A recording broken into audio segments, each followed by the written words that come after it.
এটা বালাজির মেশিন, বালাজি থেকে আনা মেশিন হবে তো এরকম। সত্যি বালাজিদের খুব ভালো মেশিন ওরা তৈরি করে। হ্যাঁ, আমি নিজে নিয়েছি, আমার এই কারখানা নিজেই তৈরি করেছি। যাই হোক, প্রফিট আছে এতে, করতে পারলে, একটু বুদ্ধি খাটিয়ে করতে পারলে প্রফিট আছে। হ্যাঁ, আমি তো আগে বাড়িতে ঘুরে ঘুরে বেড়াতাম, কিছু করতাম না।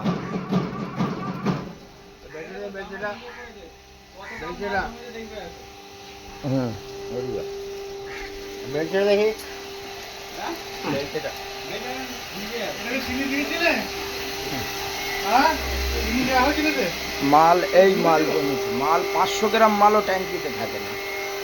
হ্যাঁ, ট্যাঙ্কিতে 500 গ্রাম মালও থাকে না। দেখেন, এই ট্যাঙ্কিতে 200 থেকে 250 গ্রাম মাল আছে, পুরো পরিষ্কার ট্যাঙ্কি।